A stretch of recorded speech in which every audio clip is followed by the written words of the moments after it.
नमस्कार, मैं हूं भूषण। आप देख रहे हैं thenews9x.com। thenews9x.com में आपका स्वागत है। आज हम बात करेंगे शिक्षा से संबंधित। आज हमारे साथ मौजूद हैं असिस्टेंट प्रोफेसर ज्ञानदीप गौतम जी। हाल फिलहाल ज्ञानदीप गौतम जी ने असिस्टेंट प्रोफेसरशिप का परीक्षा क्रैक किया है और ये सफल होकर आए हुए हैं। हम इनसे जानना चाहते हैं कि किस तरह से इन्होंने इस परीक्षा में सफलता हासिल की। जी ज्ञानदीप जी, आपका स्वागत है। जी बहुत बहुत शुक्रिया भूषण जी। इस परीक्षा के बारे में आपने पूछा है तो मैं शुरुआत से ही एक अच्छे करियर की तलाश में था। मैं सिविल सर्विसेज की तैयारी कर रहा था दिल्ली में रहकर। उसी दौरान मेरा हिंदी पढ़ना हुआ और मुझे लगा कि करियर हिंदी में भी बनाया जा सकता है, और शिक्षक के रूप में मैंने एक विकल्प के रूप में असिस्टेंट प्रोफेसर के लिए नेट का एग्ज़ाम क्वालिफाई किया और फिर इंटरव्यू के लिए सेलेक्ट हुआ और फिर मेरा गत माह रिजल्ट आया है। असिस्टेंट प्रोफेसर के रूप में मैं BNMU यूनिवर्सिटी के लिए चयनित हुआ। जी आपकी पढ़ाई, प्रारंभिक पढ़ाई कहाँ से हुई? जी प्रारंभिक पढ़ाई मेरी सुमृत हाई स्कूल बनमनखी से हुई है और फिर मैंने पूर्णिया कॉलेज से इंटरमीडिएट किया। फिर मैं पटना यूनिवर्सिटी से ग्रेजुएशन और PG करने के बाद मैं दिल्ली में ही कंपटीशन की तैयारी कर रहा था और फिर BPSC द्वारा आयोजित सिविल सेवा की परीक्षा में मैं 2 बार साक्षात्कार भी दिया हूँ। अंतिम रूप से मेरा चयन नहीं हो सका, लेकिन ईश्वर की कृपा है और माता पिता के आशीर्वाद से मुझे उससे बड़ी नौकरी मिल गई है और मैं खुश हूँ। जी आप कितनी बार परीक्षा दे चुके हैं? जी मैं सिविल सेवा की परीक्षा लगभग 4 बार दे चुका हूँ। बिहार लोक सेवा आयोग की, फिर UPSC की भी परीक्षा में दिया हूँ। BPSC द्वारा मैं 2 बार सेलेक्ट किया गया इंटरव्यू के लिए और अंतिम रूप से सफल नहीं होने के बाद मैं असिस्टेंट प्रोफेसर का भी चूँकि इंटरव्यू दिया था और इस रिज़ल्ट का भी मैं वेट कर रहा था और जिसका कि परिणाम सामने है। जी आपने जब UPSC की तैयारी शुरू की तो यह सवाल कैसे आपके मन में आया कि लेक्चरशिप या फिर असिस्टेंट प्रोफेसर का भी परीक्षा पास करनी चाहिए? जी UPSC की तैयारी के संदर्भ में मैं बताना चाहूँगा कि इसको बड़ा ही अनसर्टेन फील्ड माना जाता है। मतलब ये एक अनिश्चितता भरा ये कंपटीशन होता है कि इसको नहीं होने के बाद करियर में क्या विकल्प रहना चाहिए। तो मैंने B.Ed भी कर रखा था और फिर मैं नेट की परीक्षा में उत्तीर्ण हुआ ताकि UPSC में नहीं होने पर या सिविल सर्विस में नहीं होने पर मेरे पास एक अच्छा करियर हो।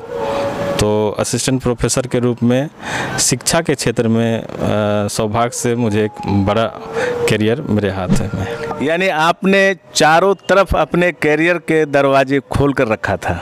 जी ये अप टू मिडिल क्लास को विकल्प तो रहना चाहिए, क्योंकि अगर विकल्प नहीं हो तो फिर दिक्कत है। अगर नहीं होने के बाद गांव में लोग कहते थे कि देखना बड़ी मछली के आस में कहीं छोटी मछली से न छूट जाओ। तो मैंने करियर में एक विकल्प रखा था, लेकिन मेरा संकल्प था कि मैं कोई बड़ी नौकरी पाऊँ, सिविल सर्वेंट नहीं तो असिस्टेंट प्रोफेसर। UPSC और BPSC की परीक्षा में आप असफल भी हुए हैं। उस असफलता के बाद आपको कैसा लगा, ये अनुभव आप शेयर करो। जी कई बार असफलता निश्चित रूप से तोड़ती है, लेकिन अगर आपका दृढ़ संकल्प स्ट्रॉन्ग है, मजबूत है, विल पावर, तो समय लगता है लेकिन सफलता ज़रूर मिलती है। और जिसका परिणाम है कि मैं कई बार असफल ज़रूर हुआ हूँ, लेकिन मैंने कभी हिम्मत नहीं हारी और एक बड़ी नौकरी आज मिलने पर मुझे काफ़ी खुशी हो रही है। असिस्टेंट प्रोफेसर बनने के लिए छात्रों को करियर बनाने के लिए क्या करना चाहिए? जी इसमें थ्रू आउट आपका एकेडमिक बहुत अच्छा होना चाहिए।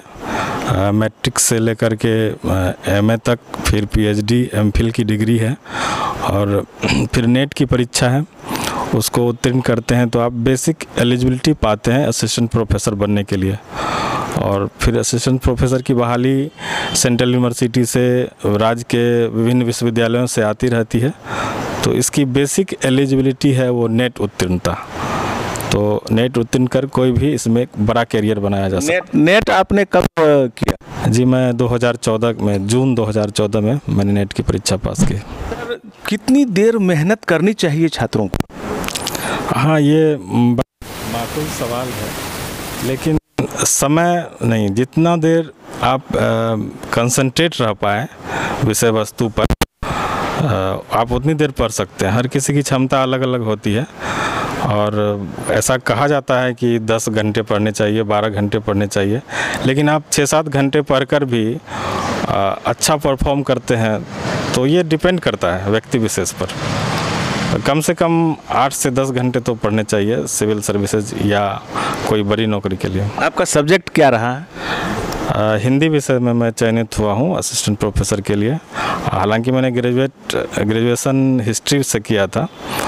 सिविल सर्विसेज की तैयारी के दौरान ही हिंदी पढ़ना हुआ, तो फिर मैंने आगे कैरियर में एक विकल्प हिंदी विषय को लेकर ही आगे बढ़ा। यानी हिंदी भाषी छात्र भी लेक्चरशिप या फिर असिस्टेंट प्रोफेसर के लिए एलिजिबल हैं? जी बिल्कुल। और उन्हें किस तरह से परेशानियों का सामना करना पड़ता है? नहीं, आज की तिथि में कोई परेशानी नहीं है। ये कुछ समय पहले ये था कि एक बड़े कंपटीशन की तैयारी में, सिविल सर्विसेज की तैयारी में खास करके हिंदी मीडियम में मटेरियल्स नहीं मिलते थे, लेकिन आज वो दिक्कत नहीं के बराबर है। हिंदी में सारे उत्कृष्ट मटेरियल उपलब्ध हैं और हिंदी में तैयारी की जा सकती है, और हिंदी तो हमारी भाषा है, इसमें बहुत आगे बढ़ा जा सकता है। ज्ञानदीप जी, आप एक असिस्टेंट प्रोफेसर हैं और एक प्रोफेसर के लिए राजनीति में भी दिलचस्पी होती है।